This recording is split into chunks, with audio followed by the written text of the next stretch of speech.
వెళ్తాము అని అంటే కూడా అడ్డుకునేందుకు ప్రయత్నం చేస్తూ అడుగులు వేస్తూ ఉన్న పరిస్థితులు బహుశా ఎప్పుడూ కూడా జరిగి ఉండదు. దేశంలో కూడా ఎప్పుడు బహుశా జరిగి ఉండదు. రాక్షస రాజ్యం అనేది ఇదే. ఆశ్చర్యం ఏమిటంటే తెలుసా, ఈ మాదిరిగా వైఎస్ఆర్సీపీకి సంబంధించిన కార్పొరేటర్లకు, ఈ మాదిరిగా వైఎస్ఆర్సీపీకి సంబంధించిన నాయకులకు, ఈ మాదిరిగా వైఎస్ఆర్సీపీకి సంబంధించిన అనేక మంది శ్రేణులకు ఈ మాదిరిగా నోటీసులు ఇవ్వడం,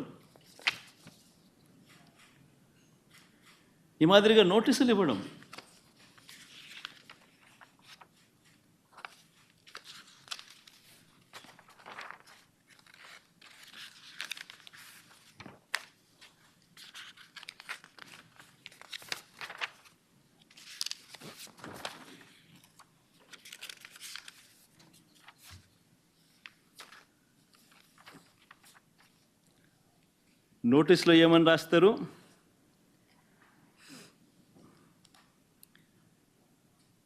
మాజీ ముఖ్యమంత్రి సభ్యులు వైఎస్ జగన్మోహన్ రెడ్డి గారు తిరుమల తిరుపతి సందర్శన ఉన్నందున సదరు కార్యక్రమానికి అనుమతి లేనందున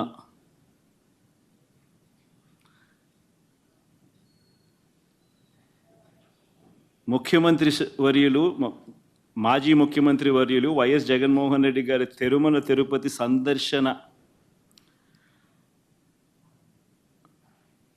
సందర్శనకు సదరు కార్యక్రమానికి అనుమతి లేనందున మీ ఆధ్వర్యంలో కార్యకర్తలతో మరియు మీ సొంత వాహనాలలో బయలుదేరి తిరుపతికి చేరుకొని వారు నిర్వహించే కార్యక్రమంలో పాల్గొంటారని సమాచారం.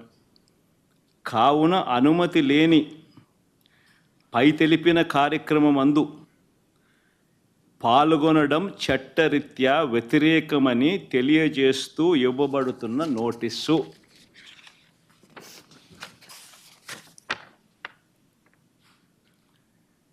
ఒక రాష్ట్ర మాజీ ముఖ్యమంత్రి జగన్మోహన్ రెడ్డి అనే వ్యక్తి, ఒక రాష్ట్ర మాజీ ముఖ్యమంత్రి అయిన జగన్మోహన్ రెడ్డికి తిరుమల తిరుపతి దేవస్థానంలో దేవుడిని దర్శించుకునేందుకు వెళ్తాను అనంటే, వెళుతున్న నేపథ్యంలో మీకు పర్మిషన్ లేదు,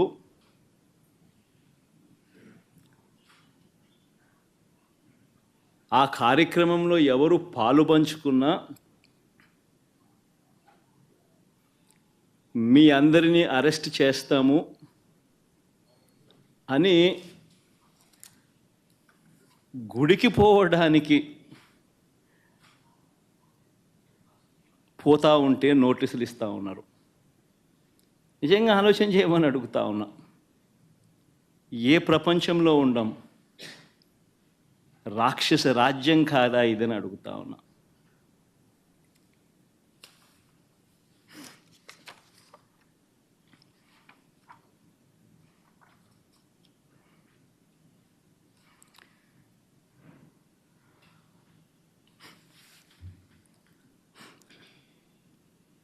ఒకవైపునేమో నన్ను ఇలా వెళ్ళనివ్వకుండా, ఒకవైపున వైఎస్ఆర్సీపీ శ్రేణులెవరూ కూడా వెళ్ళనివ్వకుండా ఈ మాదిరిగా నోటీసులు ఒకవైపున ఇస్తూ,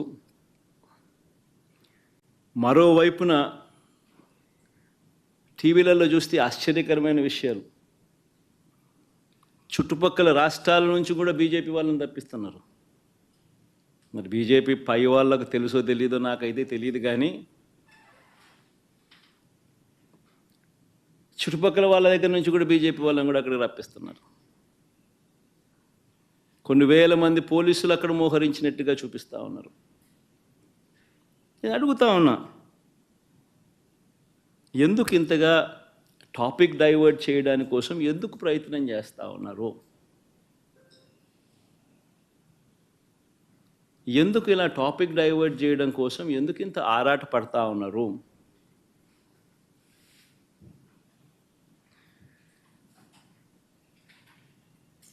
గమనించినట్లయితే తిరుపతి లడ్డూల విషయంలో తాను చెప్పినవన్నీ, చంద్రబాబు చెప్పినవన్నీ అబద్ధాలు అని ఒక్కొక్కటిగా రుజువవుతూ కనిపిస్తూ ఉన్నాయి.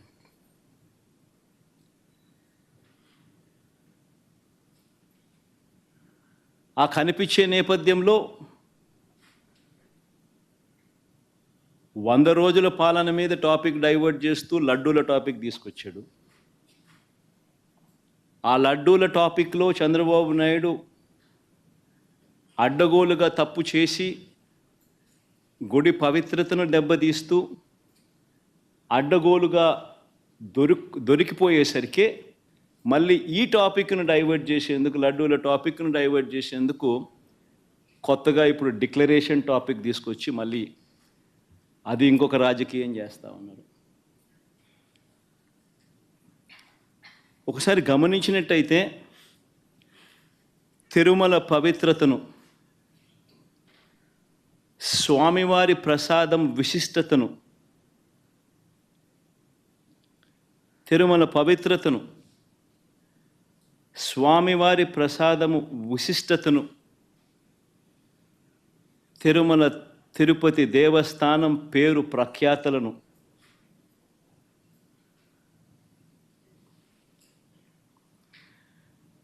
రాజకీయ దుర్బుద్ధితో, ఐ రిపీట్ దిస్ వర్డ్, రాజకీయ దుర్బుద్ధితో, జంతువుల కొవ్వుతో లడ్లు తయారీ అయినట్టుగా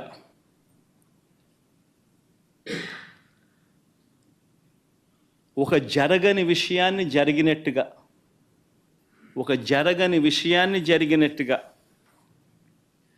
ఆ కల్తీ ప్రసాదాన్ని భక్తులు తిన్నట్టుగా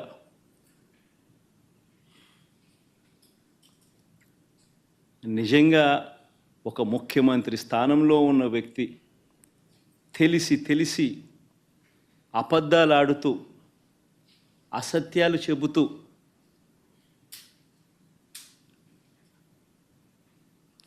స్వామివారి పేరు ప్రఖ్యాతలను, తిరుపతి లడ్డు విశిష్టతను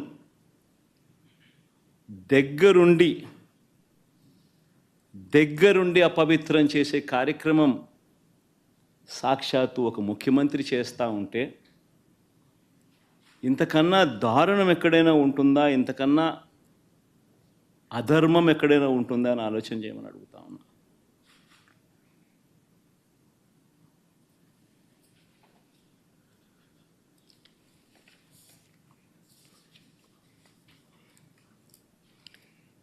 ఒకసారి వీటికి సంబంధించిన విషయాలు మరొక్కసారి పునరుద్ఘాటిస్తా. ఏ రకంగా చంద్రబాబు నాయుడు గారు అనే వ్యక్తి ఏ రకంగా తాను అబద్ధాలు చెబుతూ అబద్ధాలకు ఏ రకంగా తాను రెక్కలు కట్టాడు అన్న విషయాలను మరొక్కసారి మీ అందరికీ కూడా ఆధారాలతో సహా చూపిస్తా.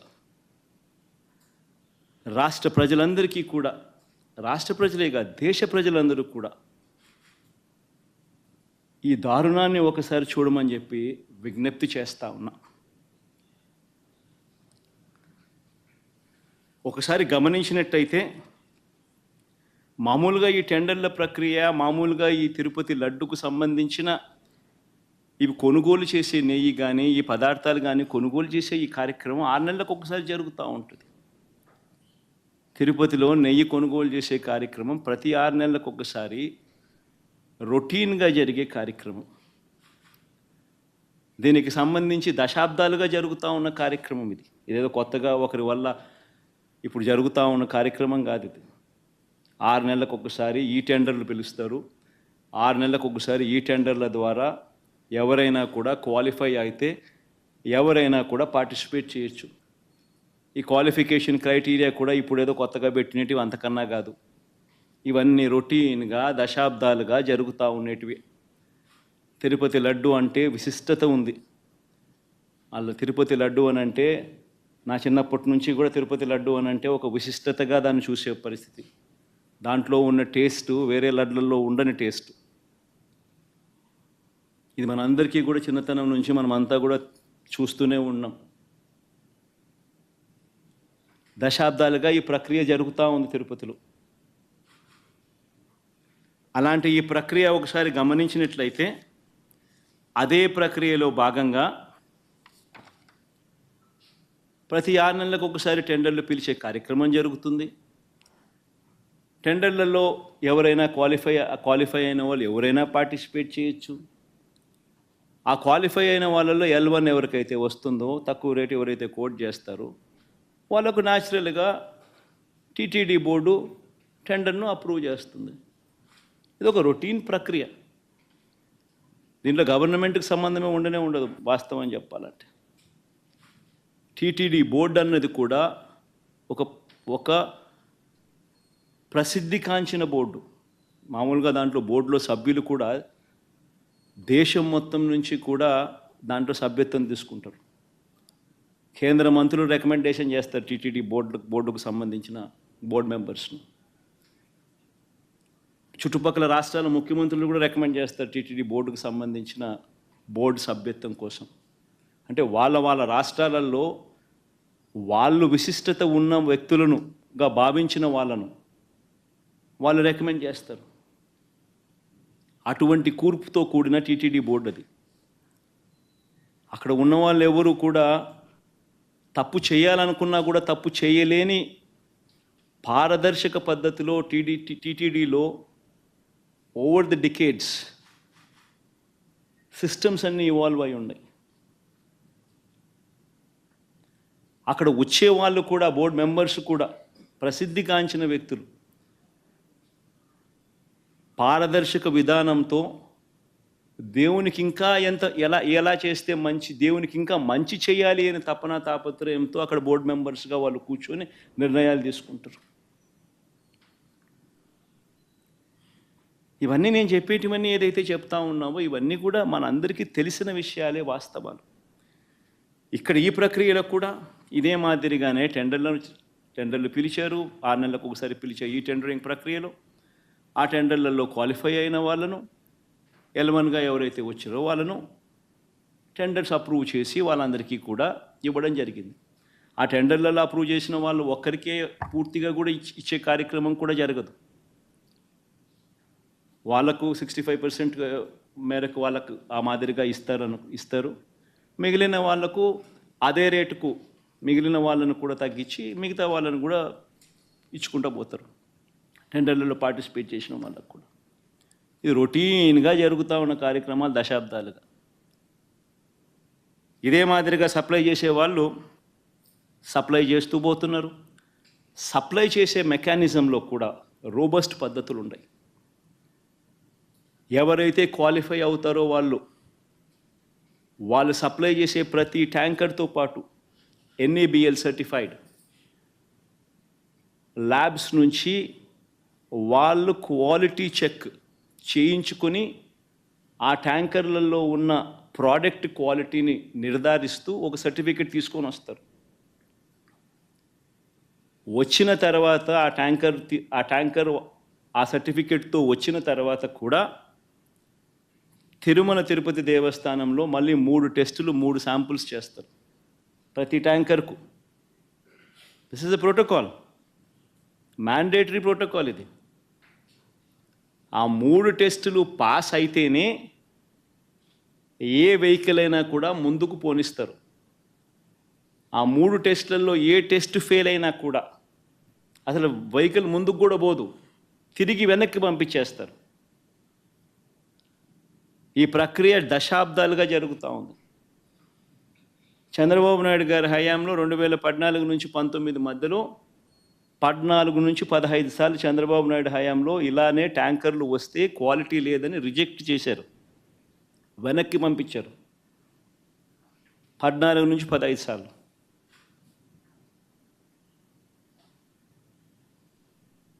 మంచిది. ఒక రోబస్ట్ ప్రక్రియ అన్నది ఒకటి ఉంది. తప్పులు ఎవడైనా చేయాలనుకుంటే తప్పులు చేసే అవకాశం లేని ఒక గొప్ప ప్రక్రియ ఒకటి తిరుపతిలో ప్రాక్టీస్లో ఉంది. సిమిలర్గా 2019 నుంచి 24 మధ్య వైఎస్ఆర్సీపీ రెజ్యూమ్లో కూడా 18 సార్లు ఇదే మాదిరిగానే రిజెక్ట్ చేసి వెనక్కి పంపించారు. ఇవి నేను చెప్పినటివన్నీ కూడా అక్షర సత్యాలు. ఒక గొప్ప ప్రాక్టీస్ ఒకటి ఉంది, ఒక గొప్ప ప్రొసీజర్ ఉంది. ఏ కారణాల చేతైనా కూడా, ఏ శాంపుల్ అయినా కూడా, ఏ ట్యాంకర్ అయినా కూడా రిజెక్ట్ అయిపోతే ముందుకు కూడా పోదు, వెనక్కి పంపించేస్తారు. మరి అలాంటి పరిస్థితి ఇక్కడ కూడా జరిగింది. చంద్రబాబు నాయుడు గారు ముఖ్యమంత్రి అయిన తర్వాత ఈ టెండర్లలో సప్లై స్టార్ట్ అయింది. ఇప్పుడు వీళ్ళు టీటీడీ బోర్డు కూడా వీళ్ళైతే ఏదైతే ఫైనలైజ్ చేసినారో ఆ బోర్డు ఫైనలైజ్ చేసిన, అప్రూవ్ చేసిన వాళ్ళు ఎప్పటి నుంచి సప్లై చేశారు? జూన్ 12వ తారీఖు నుంచి వాళ్ళు సప్లై చేశారు. అంటే అప్పటికి చంద్రబాబు నాయుడు గారి ప్రభుత్వం వచ్చింది. వచ్చిన తర్వాత ఈ సప్లైలు మొదలయ్యాయి. మొదలైన ఈ సప్లైలలో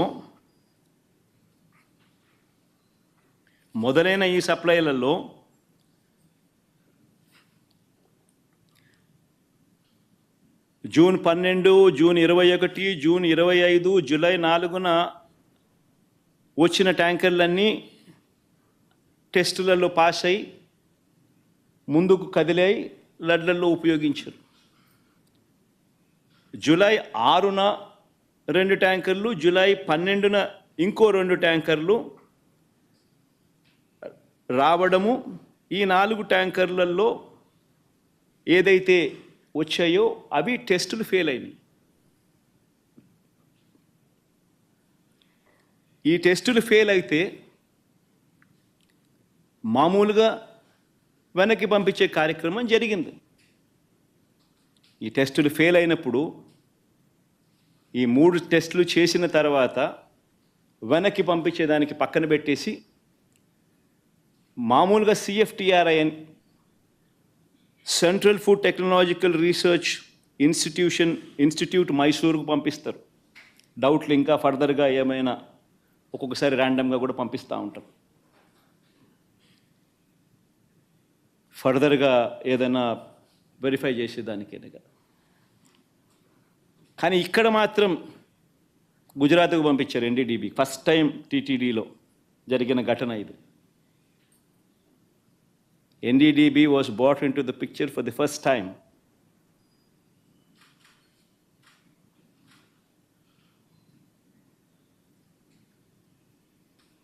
ఇప్పుడు గుజరాత్కు ఫస్ట్ టైం పంపించారు NDDB రిపోర్ట్. NDDB రిపోర్టుకు పంపిస్తే NDDB రిపోర్టు జూలై 23న వాళ్ళు శాంపుల్ వాళ్ళు ఈ టెస్ట్ రిపోర్ట్ పంపించినారు రిజెక్ట్ చేస్తూ. ఈ శాంపుల్స్ ఈ ట్యాంకర్లు ఏదైతే ఉన్నాయో వెనక్కి వెళ్ళిపోయాయి. రిజెక్ట్ చేయబడ్డారు. జూలై 23న రిపోర్ట్ వచ్చింది. TTD ఈవో వారికి పర్మిషన్ కూడా ఇవ్వలేదు. అవి వెనక్కి పంపించేశారు. ఇవే విషయాలు వెనక్కి పంపించినట్టుగా ఆ కంపెనీ వాళ్ళకు షోకాస్ నోటీసులు కూడా ఇచ్చారు.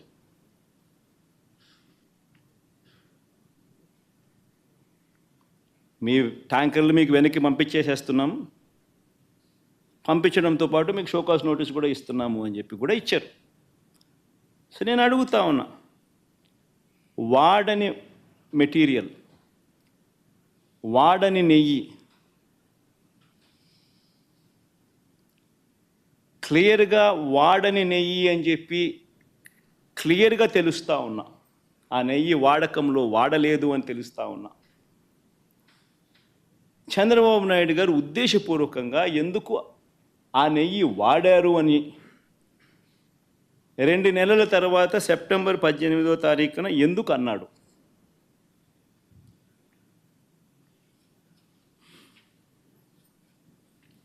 ఒకసారి ఈ వీడియో క్లిప్పింగ్లో ఒకసారి వినండి. జూలై 23వ తారీఖున అప్పటి ఈవో అంటే చంద్రబాబు నాయుడు గారి హయాంలో ఆయనే నియమించిన ఐఏఎస్ ఆఫీసర్ ఈఓ. ఆయన మాటలను ఒక్కసారి వినండి. 23వ తారీఖునే ఆయన అన్న మాటలు. సౌండ్ పెట్టుమా, సౌండ్ పెట్టి మొదటి నుంచి ప్లే చేయమ్మా.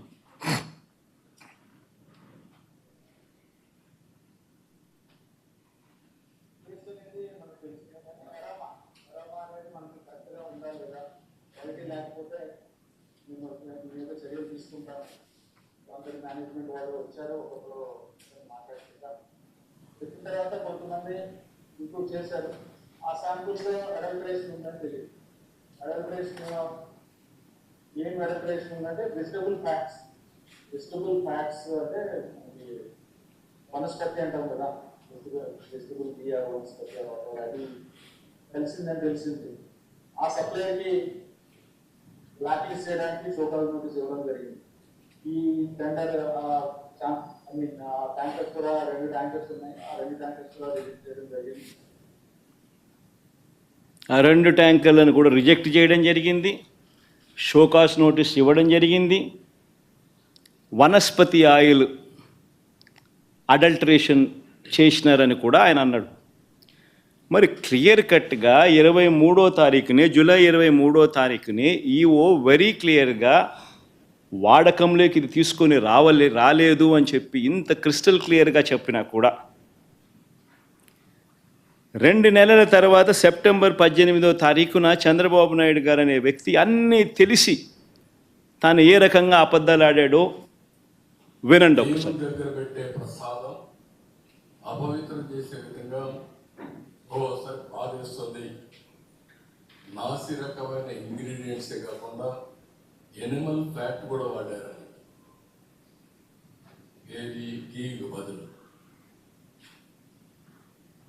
గీకి బదులు యానిమల్ ఫ్యాట్ కూడా వాడారని, లడ్లు తయారయ్యాయని, భక్తులకు పంచారని, భక్తులు తిన్నారని ఏకంగా సాక్షాత్తు ఒక ముఖ్యమంత్రి అన్నీ తెలిసిన వ్యక్తి అబద్ధాలు ఆడడం. మళ్ళీ సెప్టెంబర్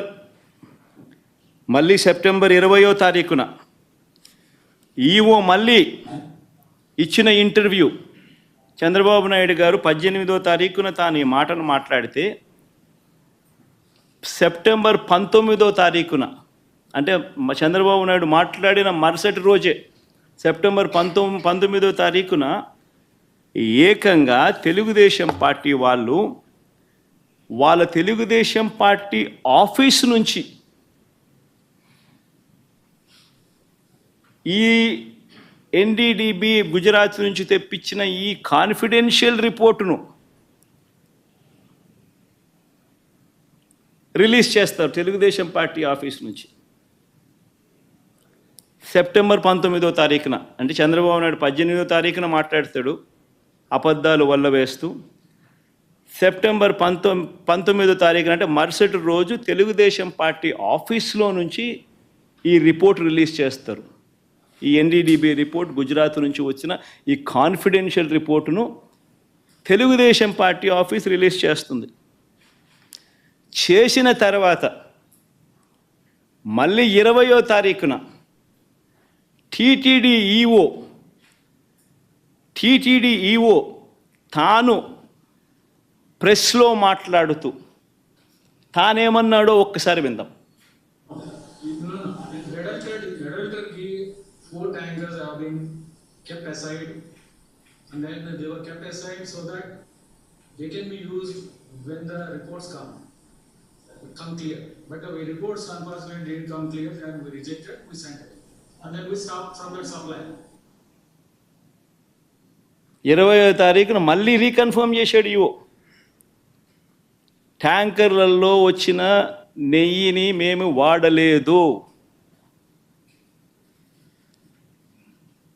ఆ రిపోర్ట్స్ సరిగ్గా రాని నేపథ్యంలో ఆ రిపోర్ట్స్ను ఆధారంగా ఆ ట్యాంకర్లను వెనక్కి పంపించేశాము అని మళ్ళీ రీటరేట్ చేసినాడు. మరొక్కసారి మళ్ళీ ధృవీకరించాడు ఈఓ. ఇవ్వడమే కాక అఫీషియల్గా సెప్టెంబర్ 22వ తారీఖున 20వ తారీఖున ఆ మాట చెప్పాడు. 22వ తారీఖున ఏకంగా ఈఓ తాను సంతకం చేసి ఇది ఈఓ సంతకం.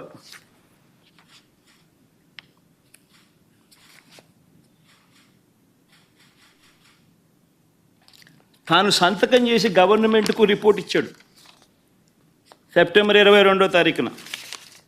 ఆ రిపోర్ట్లో ఆయన ఏమని ఇచ్చాడు? ఎక్కువ చదవనులే, క్లుప్తంగా చెప్తాను. హీ వాజ్ సెలెక్టెడ్ ఇన్ ఈ టెండర్, త్రూ ఈ టెండర్ ద్వారా సెలెక్ట్ అయ్యారు. Started supply from 12th June 2024. However, his two tankers on 6th July and two more tankers on 15th July were found to be of poor quality during our physical verification. Tarvata, accordingly, 4 samples were sent to NDDB lab. NDDP lab, Anand, Gujarat, confidentially for testing its quality. Confidentially అనే పదం నేను ఇక్కడ retreat చేస్తున్నాను. Confidentially for testing its quality. The report was received on 16th July and 23rd July. The adulterated cow ghee tankers supplied by the dairy was returned back. Vanaki పంపించేశాం and stopped further supplies from them, and show cause notice was issued to them.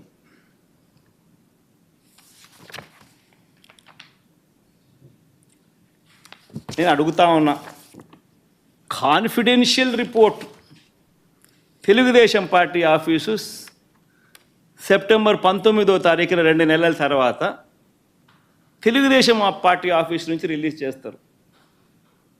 ఈ గుజరాత్ నుంచి వచ్చిన ఈ NDDB report.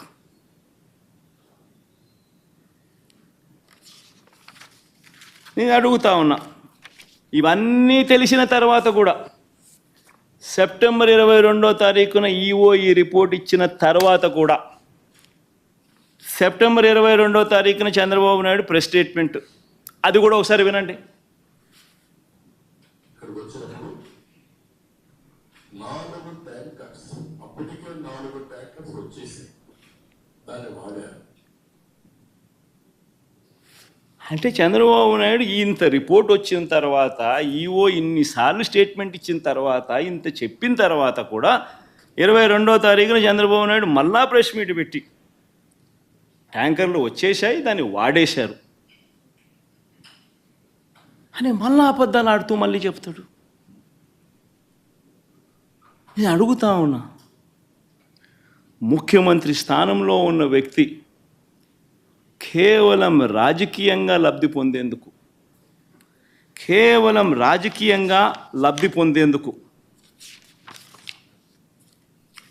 ఈ మాదిరిగా స్వామివారి ప్రసాదం విశిష్టతను, తిరుమల తిరుపతి దేవస్థానం ప్రతిష్టను, వెంకటేశ్వర స్వామి ప్రసాదానికి సంబంధించిన పేరు ప్రఖ్యాతలను ఈ మాదిరిగా అబద్ధాలతో తగ్గించడం, కుట్రపూరితంగా అబద్ధాలతో తగ్గించడం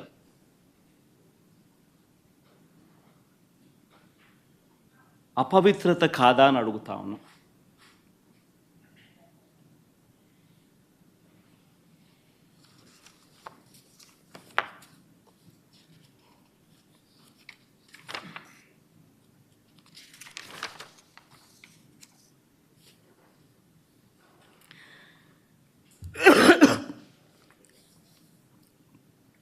నా ఎన్డీడీబీ రిపోర్ట్ ఉందమ్మా.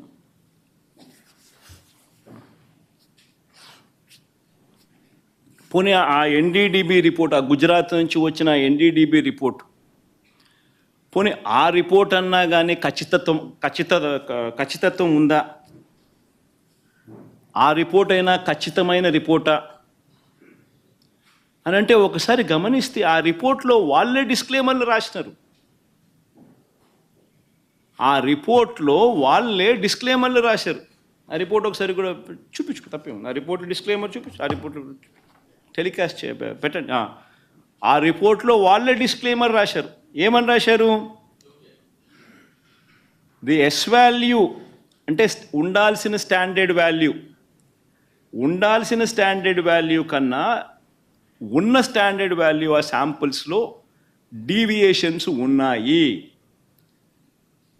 కానీ హౌఎవర్ కానీ ఈ సర్కమ్స్టాన్సెస్లో ఒక false positive result can also be obtained. అంటే ఇలాంటి సర్కమ్స్టాన్సెస్లో ఒక false positive result can also be obtained అని డిస్క్లైమర్ కూడా ఇచ్చారు.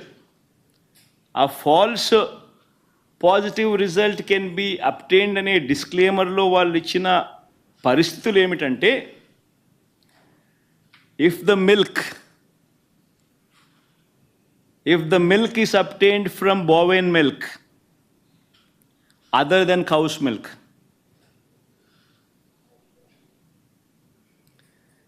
if the milk is obtained from cows which received an exceptionally high feeding of pure vegetable oils such as repressed oil, cotton or palm oil, etc. అంటే ఈ sample గన ఆవుల దగ్గర నుంచి ఆ ఆవులు high feeding of pure vegetable oils such as repressed oil, cotton, palm oil ఇటువంటివి తిన్న పరిస్థితులు ఆ ఆవులో ఉంటే ఈ రిపోర్ట్లు ఈ మాదిరిగా రావచ్చు అని కూడా చెప్పడం జరిగింది.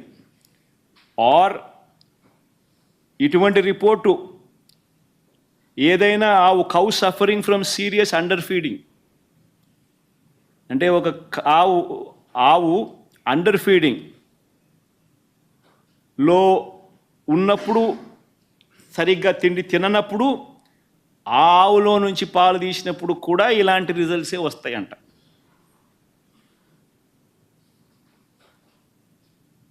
ఇవన్నీ రిపోర్ట్లో వాళ్ళు డిస్క్లైమర్స్ కింద రాసినారు. ఇదేదో ఖచ్చితమైన రిపోర్టా అంటే అది కాదు. మరి ఇవన్నీ తెలిసి చంద్రబాబు నాయుడు కావాలని అబద్ధాలు ఆడుతూ తిరుపతి వెంకటేశ్వర స్వామి వారి విశిష్టతను,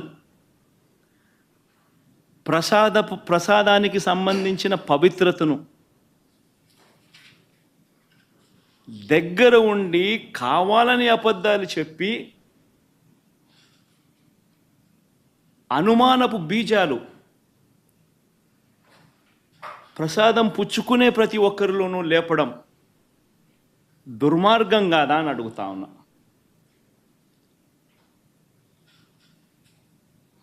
అపవిత్రం కాదా అని అడుగుతా ఉన్నా. నీ రాజకీయ స్వార్థం కోసం వెంకటేశ్వర స్వామి ప్రతిష్టను దిగజారుస్తూ ఉన్నావు. నీ రాజకీయ స్వార్థం కోసం వెంకటేశ్వర స్వామి ప్రసాదానికి సంబంధించిన విశిష్టతను దిగజారుస్తూ ఉన్నావు. జరగనిది జరిగినట్టుగా, అనిమల్ ఫ్యాట్తో తయారు చేసినట్టుగా ఒక అబద్ధాన్ని ప్రచారం చేస్తూ ఉన్నావు.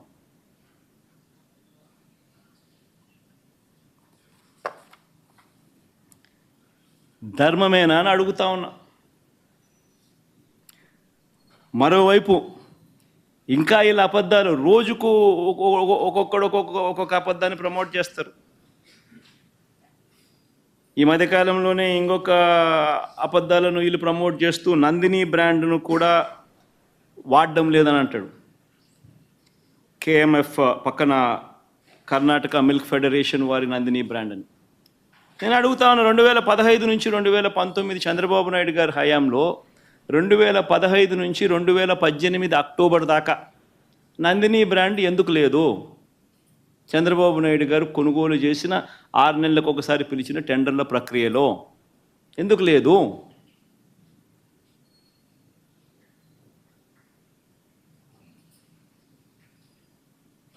నందిని వాళ్ళు కూడా అప్పుడప్పుడు పార్టిసిపేట్ చేస్తారు, అప్పుడప్పుడు పార్టిసిపేట్ చేయరు.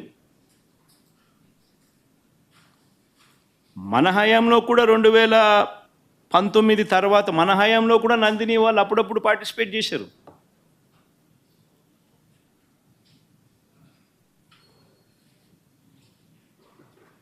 రేటు ఇంకోటి అంటాడు, 320 రూపాయలకి నెయ్యి ఎట్టు వస్తుందని. ఇంకా ఆశ్చర్యకరమైన విషయం అండి, నాకు అర్థం కాల. చంద్రబాబు నాయుడు గారి హయాంలో 2015 నుంచి 19 వాళ్ళు ప్రొక్యూర్ చేశారు కదా నెయ్యిని. టెండర్లు పిలిచి ఇదే మాదిరిగానే ఈ టెండర్ల ద్వారా పిలిచి ప్రొక్యూర్ చేశారు కదా. ఏ రేటుకు ప్రొక్యూర్ చేసినారు? అదే క్వాలిటీ నెయ్యే కదా ఇప్పుడు కూడా. అప్పుడు అదే క్వాలిటీ, ఇప్పుడు అదే క్వాలిటీ. దశాబ్దాలుగా నెయ్యి క్వాలిటీ అదే, కొత్తగా మారింది ఏమీ లేదు. అవే ఆవులు, అవే డైరీలు, అవే ఆవులు, అవే పాలు, అవే నెయ్యి, అదే క్వాలిటీ. ఆ క్వాలిటీ ఉంటే తీసుకుంటారు, లేకపోతే తీసుకోరు. చంద్రబాబు నాయుడు హయాంలో నెయ్యి ఏ రేటుకు కొన్నారు? 276 రూపాయలు 2015లో కొన్నారు టెండర్ల ద్వారానే. 2019 జనవరిలో, అంటే ఆయన చివరి దాంట్లో 324 రూపాయలు కొన్నారు. మన అటేటప్పుడు ఇక్కడ 320 కొంటే తప్పేముందయా? ఉన్న రేట్ అది. వాళ్ళు టెండర్లలో వాళ్ళు కోట్ చేసినారు, L1 కింద ఎవడైతే వాళ్ళకి ఇచ్చినారు. ఏం తప్పు జరుగుతూ ఉంది? నీ హయాం అంతా ఇదే రేట్లతోనే జరిగాయి, కొనుగోలు చేశారు. మరి ఇప్పుడు కూడా అదే రేట్లతోనే కొనుగోలు జరుగుతూ ఉంది. కేవలం చంద్రబాబు నాయుడు ఇప్పుడు ఆయన హెరిటేజ్ పాలను కార్టెల్ ఫామ్ చేసి నెయ్యి రేట్లు పెంచేసి ఆ కార్టెల్లో చంద్రబాబు నాయుడు హెరిటేజ్ కంపెనీ లాభపడాలనే ఉద్దేశంతో కొత్తగా ఇప్పుడు రేట్లు పెంచడం కోసం అని చెప్పి కొత్తగా ఇప్పుడు మాట్లాడుతూ ఉన్నాడు చంద్రబాబు నాయుడు. అదే క్వాలిటీ నెయ్యి, అయ్యే స్పెసిఫికేషన్సే నువ్వు అడిగేది. దశాబ్దాలుగా నువ్వు అయ్యే స్పెసిఫికేషన్స్ అడుగుతున్నావు. అవే స్పెసిఫికేషన్స్ అప్పుడు అడుగుతున్నావు, అవే స్పెసిఫికేషన్స్ ఇప్పుడు అడుగుతున్నావు. అదే క్వాలిటీ అప్పుడు అడుగుతున్నావు, అదే క్వాలిటీ ఇప్పుడు అడుగుతున్నావు. తిరుపతి లడ్డు అన్న విశిష్టత మనం చాలా గొప్పగా చెప్పుకుంటాం. తిరుపతి లడ్డు టేస్ట్ చాలా బాగుంటుంది అని, గొప్ప టేస్ట్ అని. మన అదే క్వాలిటీ టేస్ట్, అదే నెయ్యి, అదే క్వాలిటీ, అదే టేస్టు. అప్పుడైనా అంతే, ఇప్పుడైనా అంతే, ఎప్పుడైనా అంతే.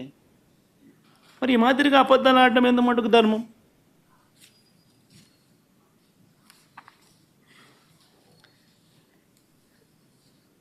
చంద్రబాబు గారి పాపాలు నిజంగా ఒక్కొక్కటిగా కూడా బయటకు వస్తూ ఉన్న నేపథ్యంలో ప్రజలందరూ కూడా చంద్రబాబు నాయుడు గారిని వేలెత్తి చూపించే కార్యక్రమం జరుగుతూ ఉన్న నేపథ్యంలో చంద్రబాబు నాయుడు గారు ఈ మధ్యకాలంలోనే లడ్డూ టాపిక్లో చంద్రబాబు గారు ఎప్పుడైతే ఈ మాదిరిగా చంద్రబాబు నాయుడు గారు ప్రజలు చంద్రబాబు నాయుడు గారు చేసిన తప్పును ఎప్పుడైతే తప్పులు పట్టడం మొదలుపెట్టారో, ప్రజలకు ఎప్పుడైతే వాస్తవాలు తెలియడం మొదలెట్టాయో, అప్పుడు ఈ పెద్ద మనిషి ఏం చేస్తాడు? టాపిక్ డైవర్ట్ చేయడం చేస్తూ ఏమంటాడు? టాపిక్ డైవర్ట్ చేయడం కోసం ఏమంటాడు? డిక్లరేషన్ సర్టిఫికేట్ అంటే. ఇప్పుడు నిజంగా ఆశ్చర్యం కాదా? జగన్ ఏమన్నా కొత్తనా? రాజశేఖర రెడ్డి గారు ఏమన్నా కొత్తనా? నా మతం ఏమిటని తెలీదా ఎవరికైనా ఆంధ్ర రాష్ట్రంలో కానీ దేశంలో కానీ? నా కులం ఏమిటి అని చెప్పి ఎవరికి తెలీదా రాష్ట్రంలో కానీ దేశంలో కానీ? రాజశేఖర రెడ్డి గారు 5 సంవత్సరాలు ముఖ్యమంత్రిగా ప్రతి సంవత్సరం బ్రహ్మోత్సవాలకు వస్త్రాలు నాన్నగారే సమర్పించారు. నాన్నగారు కొడుకునే కదా నేను కూడా తిరుపతికి ఎన్నోసార్లు పోయా కదా ఇంతకుముందు కూడా, ముఖ్యమంత్రి కాకమునుపు. అంతెందుకు నా పాదయాత్ర మొదలెట్టేటప్పుడు వెంకటేశ్వర స్వామి ఆశీస్సులు తీసుకుని మొదలెట్టా. నా పాదయాత్ర అయిపోయిన తర్వాత నేరుగా తిరుపతికి వెళ్ళి కాలినడకన కొండెక్కా. తిరుపతికి వెళ్ళి కాలినడకన కొండెక్కా. కొండెక్కి వెంకటేశ్వర స్వామి దర్శనం చేసుకొని తర్వాతనే ఇంటికి పోయా. నా పాదయాత్ర అయిపోయిన తర్వాత, నా 3648 కిలోమీటర్లు నా పాదయాత్ర అయిపోయిన తర్వాత. ఇవన్నీ తెలియవా రాష్ట్ర ప్రజలకు? మన అప్పుడు చంద్రబాబు నాయుడు గారు ప్రభుత్వమే కదా అప్పుడు ఉండింది. అప్పుడు నేను ప్రతిపక్ష నాయకుడినే కదా అప్పుడు. మన ఆయన కళ్ళ ముందరనే కదా వెళ్ళింది, తిరుపతి కొండెక్కింది 2 సార్లు. మళ్ళీ దాని తర్వాత నేను ముఖ్యమంత్రి అయినా. 5 సంవత్సరాలు తిరుపతి బ్రహ్మోత్సవాలకు దగ్గరుండి వస్త్రాలు నేనే సమర్పించా. వస్త్రాలను నెత్తిన పెట్టుకుని మోసుకుంటూ వెళ్ళి వెంకటేశ్వర స్వామి మీద భక్తి శ్రద్ధలు చూపిస్తూ వెంకటేశ్వర స్వామికి బట్టలు సమర్పించడం జరిగింది. నేను అడుగుతా ఉన్నా,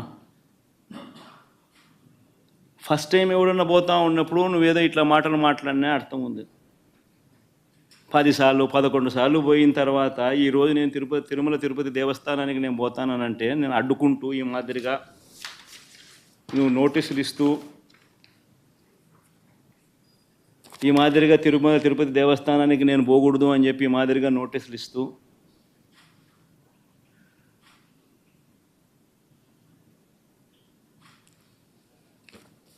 ఈ మాదిరిగా మా ఎమ్మెల్యేలకు మా కార్పొరేటర్లకు అందరికీ కూడా ఈ మాదిరిగా నోటీసులు పంపుతూ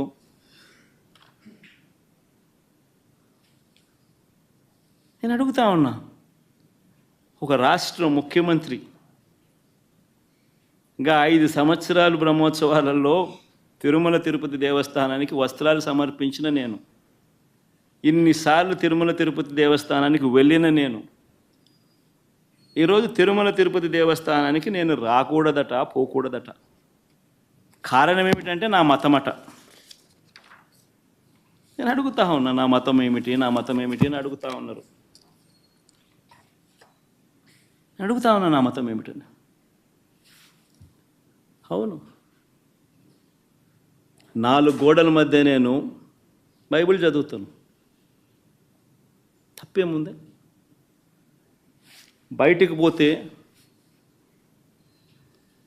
హిందూ సాంప్రదాయాలను నేను అనుసరిస్తాను, గౌరవిస్తాను. బయటికి పోతే ఇస్లాంను అనుసరిస్తాను, గౌరవిస్తాను. బయటికి పోతే సిక్కిజంను అనుసరిస్తాను, సిక్కిజంను నేను గౌరవిస్తాను. నా మతం ఏమిటని అడుగుతా ఉన్నారు. నా మతం మానవత్వం. డిక్లరేషన్లో రాసుకుంటానేమో రాసుకుంటా.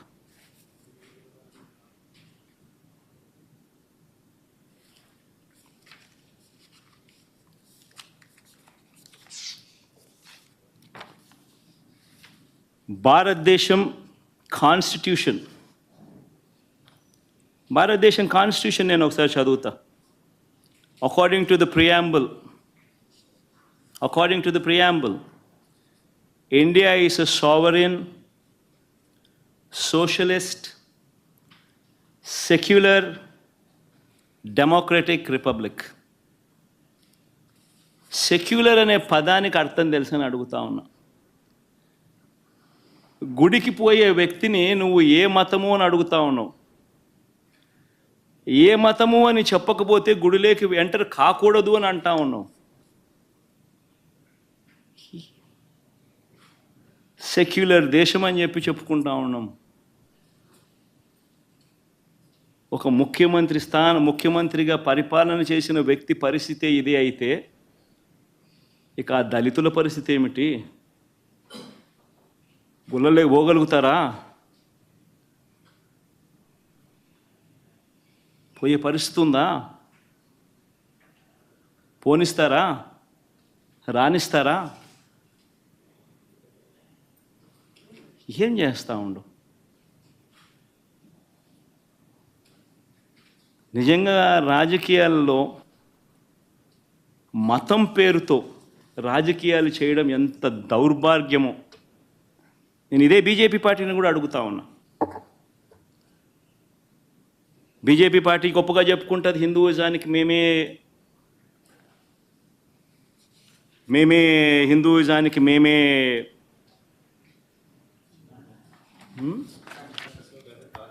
రిప్రజెంటేటివ్స్ని అని చెప్పి చెప్పుకుంటూ ఉంటారు బీజేపీ పార్టీ.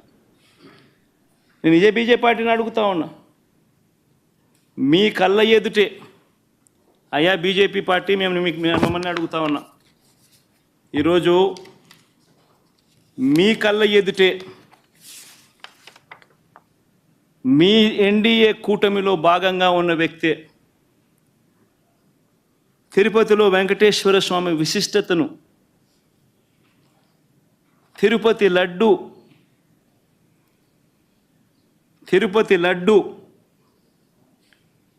పేరు ప్రఖ్యాతలను, వెంకటేశ్వర స్వామి వైభవాన్ని దగ్గరుండి అబద్ధాలు చెబుతూ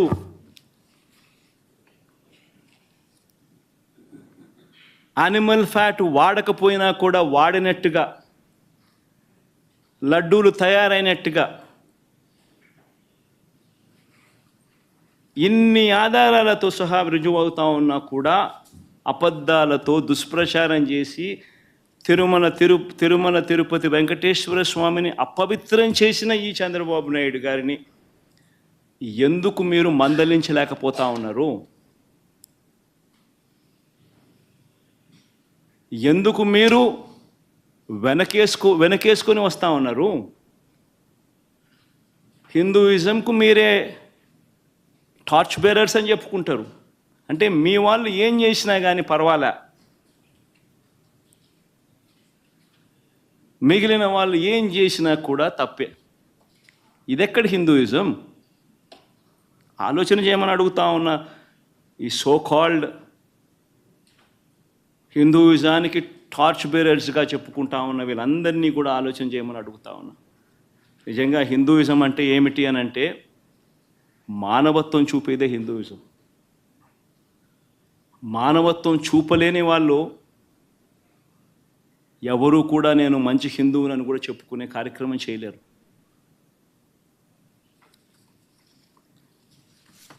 నేను అడుగుతా ఉన్నా, ఇప్పుడు ఈరోజు చంద్రబాబు నాయుడే తప్పు చేస్తాడు, చంద్రబాబు నాయుడే సిట్టు వేస్తాడు. ఇది ఎక్కడి ధర్మమో నాకు అర్థం కావడంలో. ఆయన చెప్పు చేతుల్లో ఉన్న అధికారులతో సిట్ అంటాడు. నేను చెప్పినటువన్నీ కూడా నీకు ఆధారాలతో సహా చూపించా. వాళ్ళ ఈఓ ఐఏఎస్ ఆఫీసర్ వాళ్ళ నియామకం చేసిన ఈఓ అన్న మాటలు, జరిగిన వాస్తవాలు ఏమిటి అని చెప్పి కళ్ళకు కనిపించే విధంగా చెప్పడం జరిగింది. మరి ఇన్ని తప్పులు చేస్తూ ఉన్నా కూడా హిందూ ధర్మం మీద ఈ మాదిరిగా దుష్ప్రచారాలు చేస్తూ రాజకీయాల కోసం హిందూ ధర్మాన్ని వాడుకునే కుతంత్రాలు చేస్తూ ఈ మాదిరిగా రాజకీయాలు చేయడం కరెక్టేనా?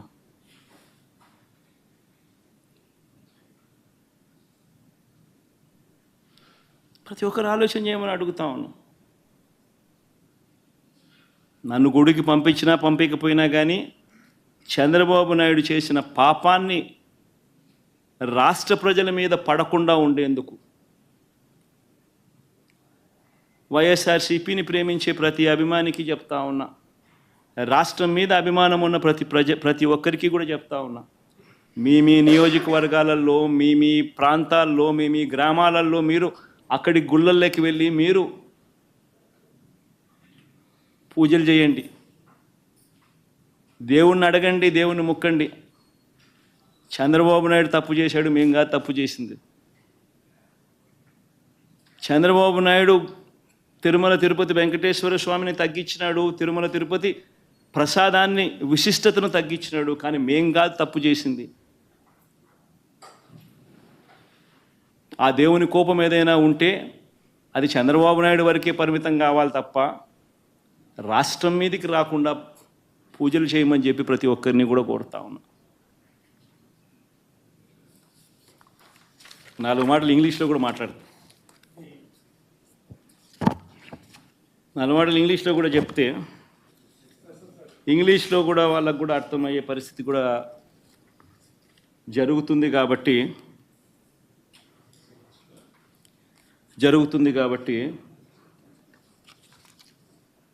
ఇంగ్లీష్లో కూడా ఒకసారి ఈ మాటలన్నీ కూడా జరిగినటువన్నీ కూడా జరగాల్సినటువన్నీ కూడా తెలియాల్సిన అవసరం ఉంది కాబట్టి చెప్తా.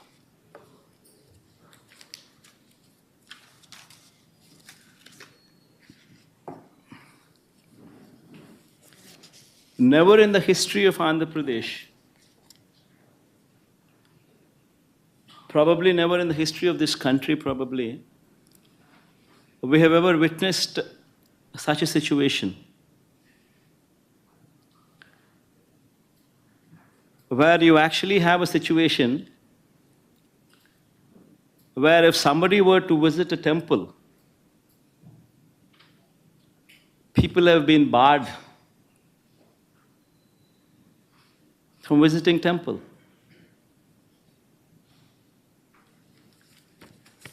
These are the notices given to YSRCP cadre, MLAs, corporators, sarpanches, MPTCs, ZPTCs, this kind of cadre.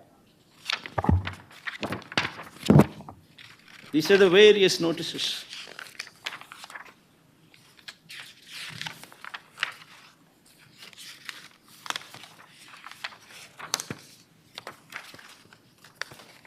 Coming out from various districts.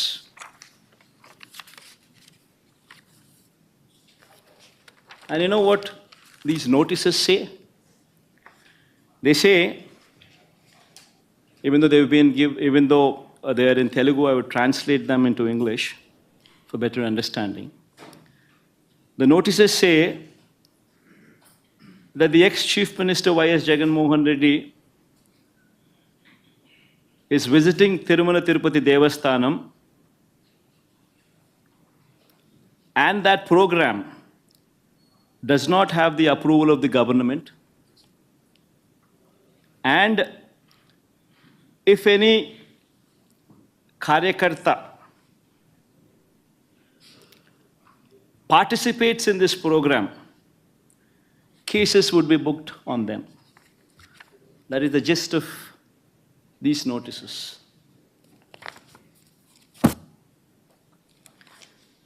And such kind of notices were given to the YSRCP cadre, MLAs, everybody, corporators, by cops.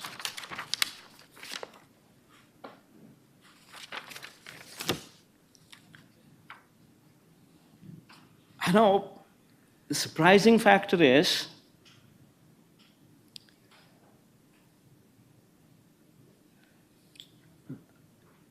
an ex-chief minister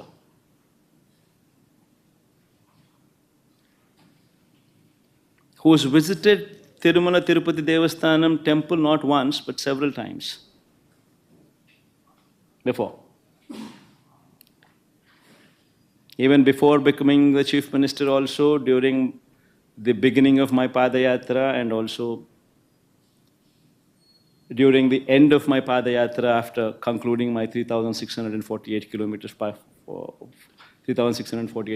of my Padayatra before I returned home, I walked all the way onto the top. And Chandrababu Naidu was the chief minister then. Several times in the past we visited Tirumala Tirupati Devasthanam, even before I became the chief minister. And after I became the chief minister, every year TTD invited me. And on their invitation, I had the opportunity to give clothes to Lord Venkateshwara Swami. Every year. And today, to divert the topic from the deeds that have been committed, from the faults that have been committed by Chandrababu Naidu, they have brought up another topic onto the forefront, barring people from entering the temple.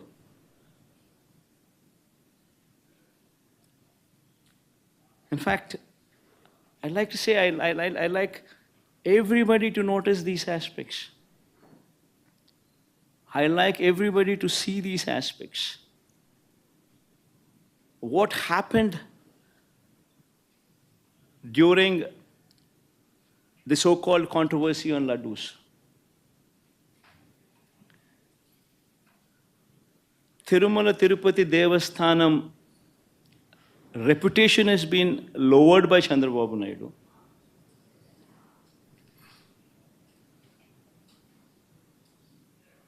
The pride of our laddus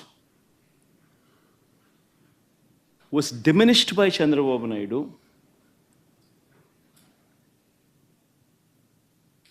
He intentionally planted a seed of doubt that the laddus were not good to eat, even though he knew very well that he was lying. I mean, if one were to just see the facts, what took place. See this, the concept of this procurement of material for preparation of laddus or preparation of prasadams is not new. This has been going on for decades.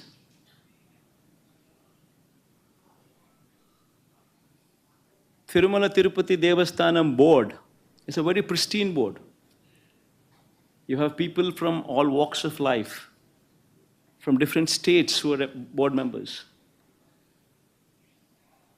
In fact, to get a membership onto the board, you actually have recommendations from central ministers. You have recommendations from the neighboring state chief ministers. Such is the esteemness of this board. Such is the pristine of this board. And these board members work there in a very transparent manner, with the only intent to ensure that whatever they do it for the good of the temple. With that motto in mind, they work. And as far as these tenders are concerned, it's a routine process. Every 6 months, procurement of tender happens. Procurement of these materials to prepare the prasadams or laddus is a routine practice. The government does not get involved. It's an autonomous body. It's the board which takes the decisions.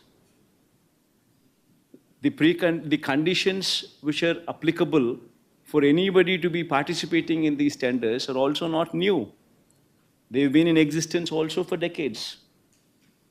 The quality of the material, what is asked for, is also been the same for decades. It's a routine process. And during the course of this routine process, which takes place every 6 months, e-tenders have been called for. And based on the e-tenders, people who've quoted L1, people who've quoted the least, people who qualify, people who've participated, people who've quoted the least, automatically gets the tender. And that is approved by the board. This is the normal routine practice. And just not, the process doesn't just stop there. The process is that after they get the tender, it's not just one company alone who once again is going to be participating for the whole of it. The other participants also get 35% of the quota if they were to match the price. So all these people supply ghee and these kind of materials whatsoever are required every 6 months during this course of the tendering process. The process just doesn't stop there. The process is, after they are qualified and given the work order, these people are supposed to supply material, and every tanker that they bring in should be accompanied by NABL approved lab certificates, reiterating the quality of the material that they brought in. It doesn't once again just stop there that they bringing in a certificate which is approved by NABL. After the tanker reaches TTD, Tirumala Tirupati Devasthanam, accompanied with this certificate, after that, the TTD conducts 3 tests. They conduct 3 tests for every tanker. Even if one test were to fail out of the 3, the material is rejected. The tanker is not permitted to go ahead. Forget about the commodities being used in the preparation of laddus or prasadams. It is not even permitted to enter. It is rejected. This is a robust practice which is in existence for decades. Even during the regime of Chandrababu Naidu also, 14 times during 2014 to 19, 14 to 15 times tankers were rejected and sent back. And during our regime, during 2019 to 24 also, 18 times the tankers were rejected and sent back. In fact, this is something to be boasting about, that such is the robust practice which is in prevalence. That even if somebody were to do some mischief, the tanker is not even permitted to enter the premises. It is rejected even before it goes that far. That is the practice in Tirumala Tirupati Devasthanam. Such is the robustness of the testing practice which is prevalent there. And we should be boasting about such practices. Rather than that, rather than boasting, what did Chandrababu Naidu do? What did this chief minister do? I will just play 3 clippings. What happened during the course, one should understand. 10 days have been called. 10 days, the material was supplied. On June 12th, the first material which is reached Tirupati was on June 12th. June 12th, by then Chief Minister, who was the Chief Minister by then? June 4th itself, the results came out. June 12th, it was Chandrababu Naidu's regime which was in prevalent. And the first container, the first tanker came on June 12th. June 12th, 21st, 25th, July 4th, whatever the tankers have come, they all passed through the tests. Good for everybody. They passed through all the 3 tests and then they were permitted to go in. Then again on July 6th and July 12th, 4 more tankers came in which did not pass the test conducted, which did not pass these 3 tests, which were 3 tests conducted on every tanker, and they were rejected. They were not permitted to go inside. While this is the reality of the case, that the material was not even consumed, it was sent back because they have failed the test. What did Chandrababu Naidu do? On July 6th and July 12th, the 4 tankers which came in, which did not pass the test and which were sent back because they did not pass the test. This was reiterated by the Tirupati EO, who is an IAS officer posted by Chandrababu Naidu himself in his regime. And what did he say? See, these reports, which were rejected in 3 tests, which were rejected because they did not pass these 3 tests, were sent to NDDB, Gujarat.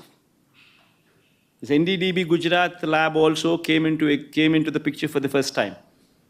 Usually TTD does not, over the decades, never sent their sample all the way to Gujarat. Usually the samples are sent to CFTRI, which is Central Food Technological Research Institute, Mysore. but for some strange reason, first time, NDDB Gujarat was brought into the picture. Fine. On 6th and 12th, when these tankers came and when they were rejected, these samples were once again sent to NDDB. On July 17th, then July 23rd and 17th, they also received, July 23rd, they also received the results. While the tankers were never permitted to go inside, they were rejected. Now, while this is the reality that the tankers were not permitted to go in, the tankers were rejected, and a show cause notice was issued to the supplier that these tankers have been rejected and sent back, along with a show cause notice. While this is the reality, what happened during the course? On 23rd July itself, the EO of TTD confirmed this information to the media. I'll just play that tape. Aspect ఏంటంటే case అనేది మనకు తెలిసిందే, కానీ ఎరామా అనేది మనకి కరెక్ట్గా ఉండాలి. Quality లేకపోతే మేము మీద చర్యలు తీసుకుంటాము. అందరి మేనేజ్మెంట్ వాళ్ళు వచ్చారు, ఒక్కొక్కరు చెప్పిన తర్వాత కొంతమంది ఇంప్రూవ్ చేశారు. ఆ శాంపుల్స్లో అడల్టరేషన్ ఉందని తెలియదు. అడల్టరేషన్ ఏం అడల్టరేషన్ ఉందంటే విజిటబుల్ ఫ్యాక్ట్స్. విజిటబుల్ ఫ్యాక్ట్స్ అంటే వనస్పతి అంటాం కదా, వెజిటబుల్ బియర్ వనస్పతి తెలిసింది. ఆ సప్లైకి బ్లాక్ లిస్ట్ చేయడానికి షోకాజ్ నోటీస్ ఇవ్వడం జరిగింది. ఈ టెండర్ ట్యాంకర్స్ కూడా 2 ట్యాంకర్స్ ఉన్నాయి, ఆ 2 ట్యాంకర్స్ కూడా రిలీజ్ చేయడం జరిగింది. The EO on July 23rd itself categorically told very clearly that the samples did not pass the 3 tests. The samples were sent to NDDB, and these tankers were rejected. So that means the government was aware that the tankers have been rejected and the material was not consumed. In spite of this,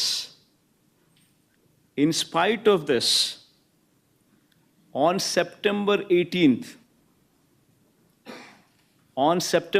that is 2 months later, Chandrababu Naidu makes an intentional statement misleading the facts. Now, what does he say? దేవుని దగ్గర పెట్టే ప్రసాదం అపవిత్రం చేసే విధంగా ఆదేస్తుంది. నాసి రకమైన ఇంగ్రీడియంట్సే కాకుండా ఎనిమల్ ఫ్యాట్ కూడా వాడారని. ఏది వీగు బదులు. This man, Chandrababu Naidu, knowing very well that the material has been rejected, it did not even enter the premises of the TTD, yet this man carelessly, or rather intentionally, lies, spreads misinformation, says that this material was consumed and it had animal fat in it. Now, what happens after that? After September 18th, September 19th, the so-called confidential report from Gujarat, the NDDB report, the so-called confidential report from NDDB Gujarat is released from Telugu Desam Party office on September 19th.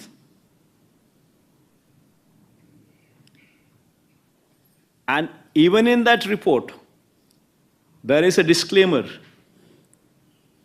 which clearly says that this report is not accurate. This report very clearly says that these are the S values, these are the standard values, and these are the deviations. However, these deviations could have taken place because of various factors such as these. That is the disclaimer. And in these disclaimers, they very clearly say that if at all the cow's milk is obtained from an exceptionally high feeding of pure vegetable oils, such as repressed oil, cotton, or palm oil, such deviation in S values could take place. If at all a sample is collected from cows suffering from serious underfeeding, also you will see deviations in S values. Also, you would find deviations if this milk is obtained from bovine milk other than cow's milk. And so on and so forth are the disclaimers which clearly say that there could be these reasons could all be a part for the S value deviations. And Chandrababu Naidu, knowing very well, in spite of this report, in spite of these disclaimers, in spite of the fact, knowing very well that this, irrespective of all these things, because this ghee did not pass through the 3 tests, was not even permitted to enter the TTD premises, and it was not consumed. Knowing very well, yet September 18th he makes a statement intentionally lying. September 19th his Telugu Desam Party office releases this so-called confidential data, so-called confidential report from Telugu Desam Party's office. Then on September 20th, the TTD EO, once again a government official, IAS officer, appointed by Chandrababu Naidu himself as TTD EO, once again addresses the press. And what does he say in that press? No. In Red ghee, 4 tankers have been kept aside, and then they were kept aside so that they can be used when the reports come clear. But the reports unfortunately didn't come clear, and we rejected, we sent it. And then we stopped from that supply. So the EO very categorically, once again on 20th, says that these tankers were rejected and sent away. And they were not used. And on 22nd, the TTD EO himself also gives a letter, his report, his findings to the state government. This is the TTD EO signature down beneath. And in that report, what does he say? He says few important things.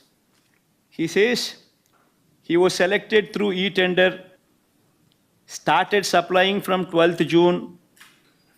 However, his 2 tankers on 6th July and 2 more tankers on 15th July were found to be of poor quality during physical verification.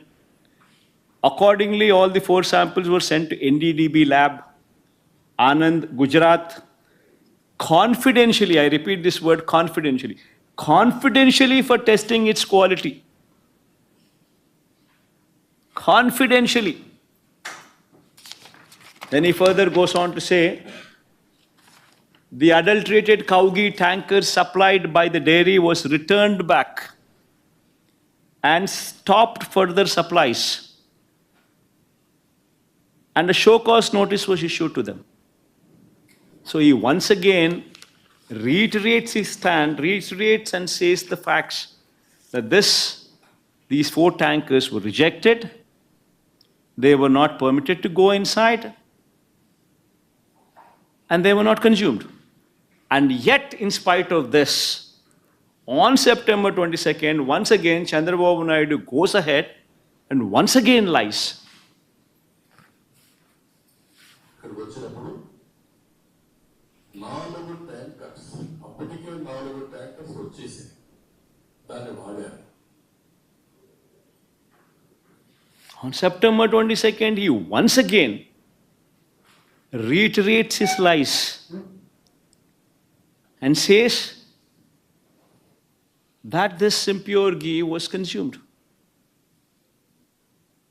Now, a chief minister intentionally deviates from facts, knowing very well that these are the facts, deviates from facts, intentionally lies. And how is it fair? Bringing down the reputation of our temple, bringing down the reputation of Lord Venkateshwara Swami, bringing down the reputation of our prasadams, of our laddu prasadams. Is that permitted? Is that permitted? I ask the so-called BJP party, which actually boasts themselves as representatives of Hindutva, as representatives of Hindu religion. I ask BJP one serious question. If you're sincere, if you're truly representatives of Hinduism, would you support this? A chief minister intentionally lying, bringing down the reputation of Lord Venkateshwara Swami, bringing down the reputation of Venkateshwara Swami's prasadams, intentionally for political gains. If someone, just because they're part of NDA, if they are at liberty to spread these kind of lies, and yet BJP aware of all these facts, knowing very well that these are the facts, how can the BJP support such a person as Chandrababu Naidu without sending him to prison? If at all the Hindutva values they hold are dear and near and are sincere. If one intentionally brings down the reputation of the temple, how is it that the BJP is sitting silent? Worse, BJP joins the party bandwagon. BJP leaders from Hyderabad also come down to Tirupati. They once again try to deviate this topic from Laddu Prasadams to my declaration.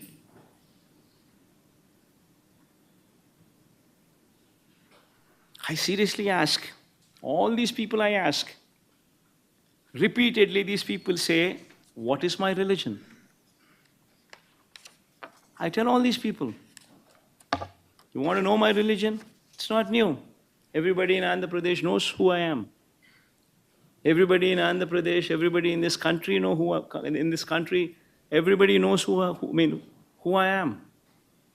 Everybody knows who my father is. Who is my father?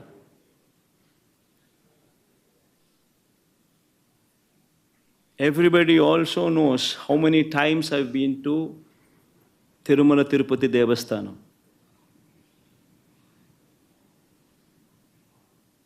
My father gave, in every Brahmotsavalu, my father was blessed with the opportunity to present clothes to Lord Venkateshwara Swami, to the temple. 5 years in a row he was blessed with that opportunity.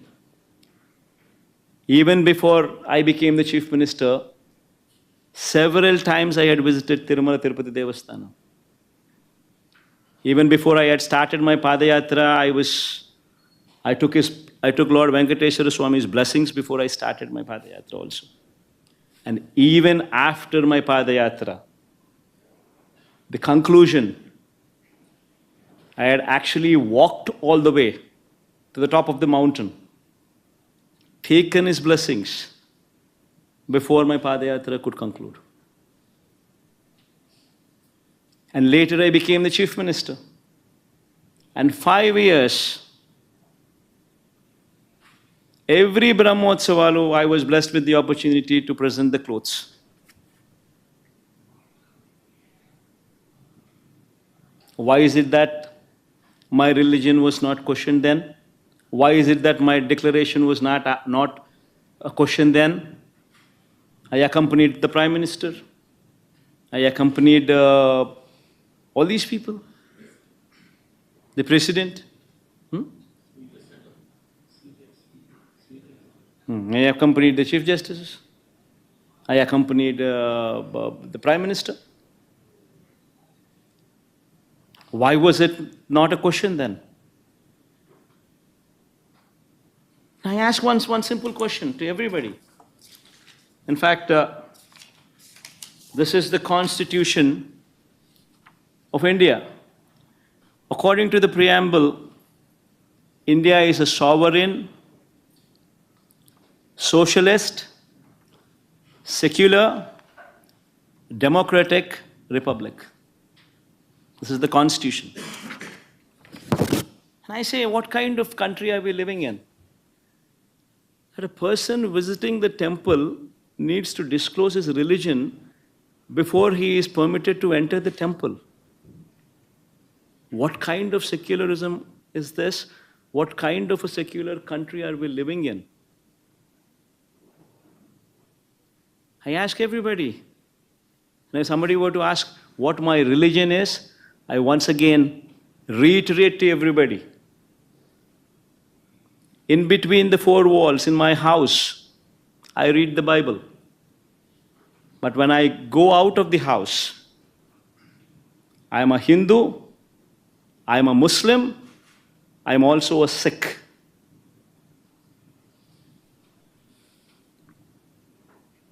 I practice their religion, I respect their religion.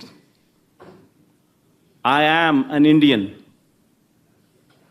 Someone were to ask what my religion is, humanity is my religion. You want to have a declaration on that? Please go ahead and have that declaration as mine.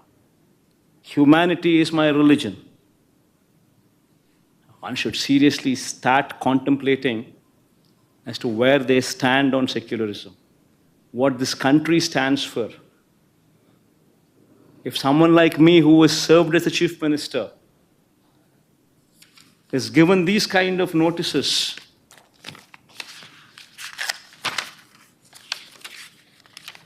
someone like me who's visited Tirupati not once, but at least 10 times before, as a chief minister and before that as well, today for political reasons is being given these kind of notices.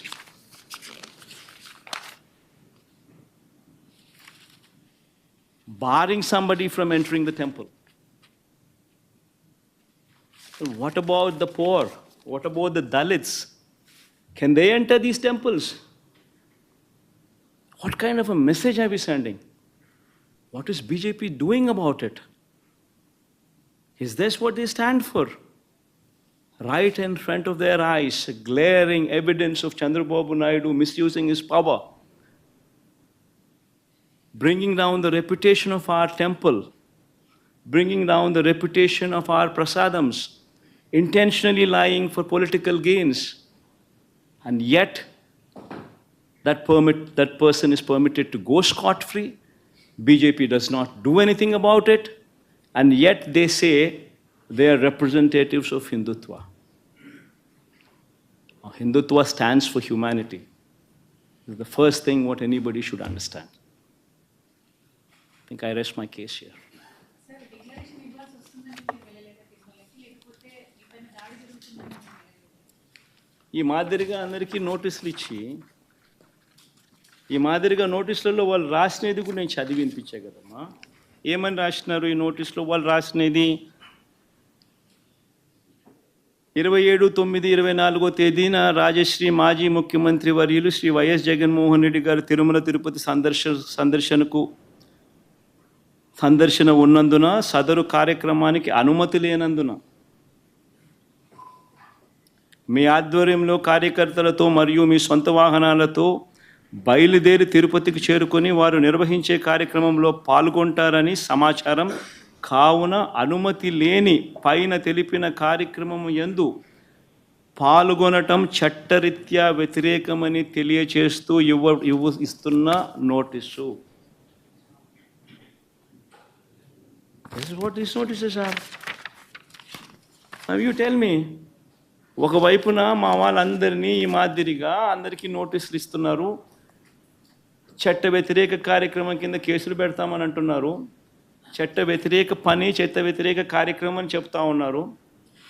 మరోవైపున పక్క రాష్ట్రం నుంచి BJP వాళ్ళని కూడా అక్కడ పిలుచుకొని వచ్చి వాళ్ళు లా అండ్ ఆర్డర్గా గొడవలు క్రియేట్ చేయడం కోసం, రిలీజియస్గా ఒక టాపిక్ డైవర్ట్ చేయడం కోసం చంద్రబాబు నాయుడు చేసిన తప్పును కప్పిపుచ్చుకునేందుకు,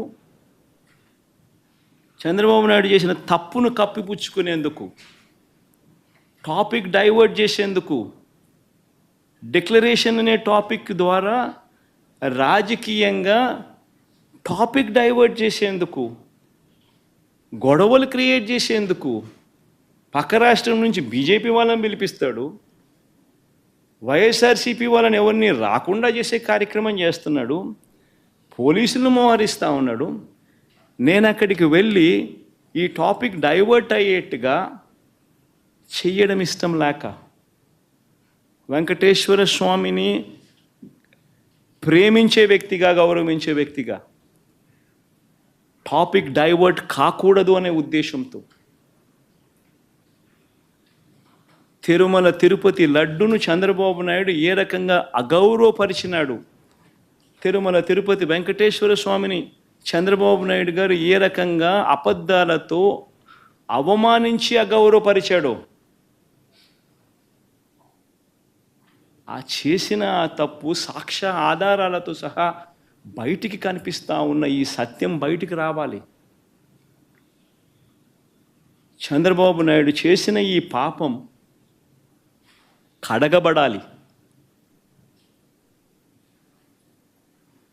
ఈ పాపం రాష్ట్ర ప్రజల మీదకి రాకూడదు. పాపము చేసిన చంద్రబాబు మీద మీ దగ్గరే కట్టడి కావాలి. దానికోసం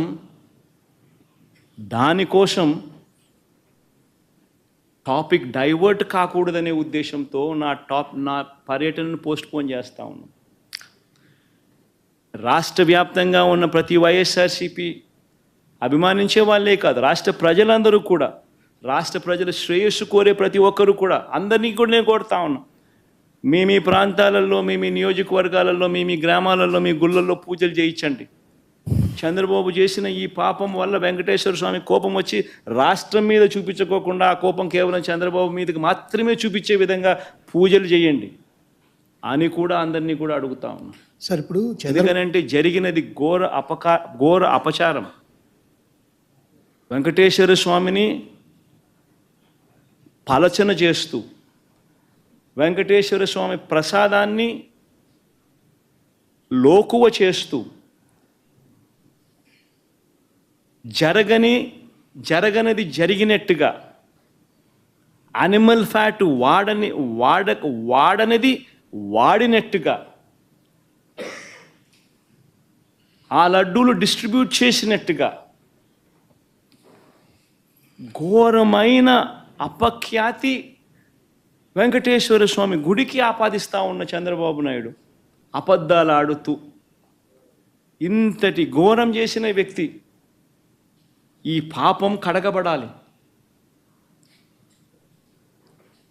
దానికోసం నేను రాష్ట్ర వ్యాప్తంగా నేను గుడులకు పోకపోయినా పర్వాలా, రాష్ట్రంలో ఉన్న ప్రతి మారుమూల ఉన్న గుళ్ళల్లో కూడా పూజలు నిర్వహించమని చెప్పి అందరికీ కొడతా ఉన్న ప్రజలకు, వైఎస్ఆర్సీపీ అభిమానులకు అందరికీ కూడా ఆ పాపం వెంకటేశ్వర స్వామి కోపం రాష్ట్రం మీద, రాష్ట్ర ప్రజల మీదకి రాకుండా కేవలం పాపం చేసిన చంద్రబాబు నాయుడు వద్దనే అది కట్టడి అయ్యేట్టుగా దీనికోసం సార్, చంద్రబాబు కుట్ర చేశారు మీకు వ్యతిరేకంగా, మిమ్మల్ని డిఫేమ్ చేయడానికని మీరు ప్రధానమంత్రి గారికి లెటర్ రాశారు. దాదాపు లాస్ట్ శుక్రవారం రాశారు. ఇప్పటివరకు ఏమి రెస్పాండ్ కాలేదు. ప్రధానమంత్రి ఇక్కడ ఒక పెద్ద పుణ్యక్షేత్రంలో ఒక మతపరమైన విద్వేషాలు రెచ్చగొట్టే విధంగా కార్యక్రమాలు జరుగుతూ ఉన్నాయి. దీన్ని ఎలా చూస్తారు? అందుకే చెప్తా ఉన్నాను కదా, బీజేపీ వాళ్ళకు నిజంగా హిందుత్వం అనే దాని మీద నిజంగా వాళ్ళు టార్చ్ బేరర్స్ అని చెప్పుకునే నైతిక హక్కు నిజంగా వాళ్ళకు ఉంటే, వాళ్ళలో సిన్సియారిటీగానే ఉంటే, ఇంత ఘోరం చేసిన చంద్రబాబు నాయుడును రిప్రమాండ్ చేయకుండా, ఇంత తెలిసి అబద్ధాలు ఆడుతూ తిరుపతి పేరు ప్రఖ్యాతలను మంటగలిపిన ఈ వ్యక్తిని చూస్తూ వాళ్ళు ఎలా ఊరుకుంటున్నారు అని వాళ్ళని ప్రశ్నిస్తున్నా. వాళ్ళల్లో నిజంగానే హిందుత్వం మీద వాల్యూస్ ఉంటే, సిన్సియారిటీ ఉంటే ఇలాంటి వ్యక్తిని తిట్టాలి, బహిర్గతంగా తిట్టాలి. ఇలాంటి తప్పులు చేయడం అన్యాయము, ధర్మం కాదు అని చెప్పి గట్టిగా బుద్ధి చెప్పాలి, గడ్డి పెట్టాలి. కానీ అలాంటివి ఏవీ చేయకుండా చేసినవాడు మనవాడు కాబట్టి వాడు ఏం చేసినా కానీ పర్వాలేదు అని చెప్పి వాళ్ళు వదిలేస్తే ఏ రకమైన మెసేజ్ పంపిస్తూ ఉన్నారు? హిందుత్వానికి వీళ్ళు ప్రతినిధులా? ఏ రకమైన మెసేజ్ పంపిస్తూ ఉన్నారు?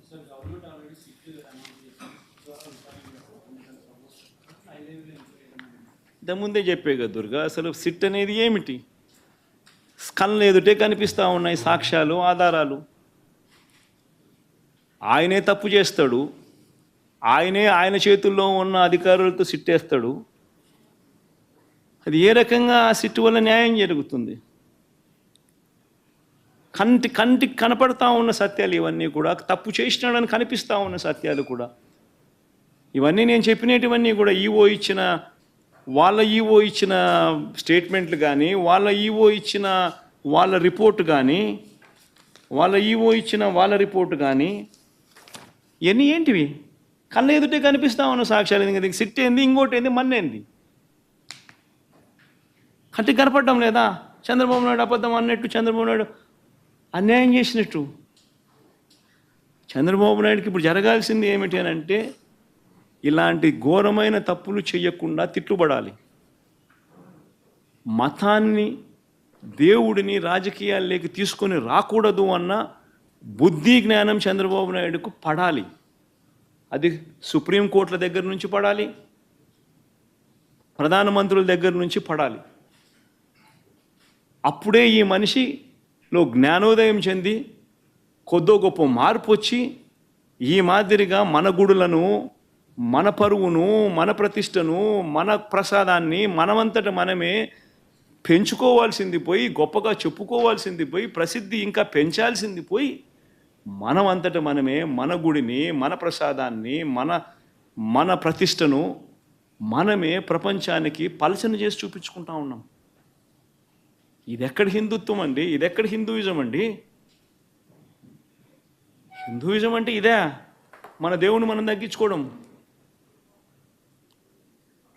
మనమంతకు మనమే మన లడ్డూ గురించి తప్పుడు ప్రచారాలు మనం చేయడం, రాజకీయ లబ్ధి కోసం మనమే అబద్ధాలు ఆడడం. ఇదెక్కడ హిందూయిజం అండి? సార్, మీ ప్రభుత్వ హయాంలో పనిచేస్తున్న సుబ్బారెడ్డి గారిని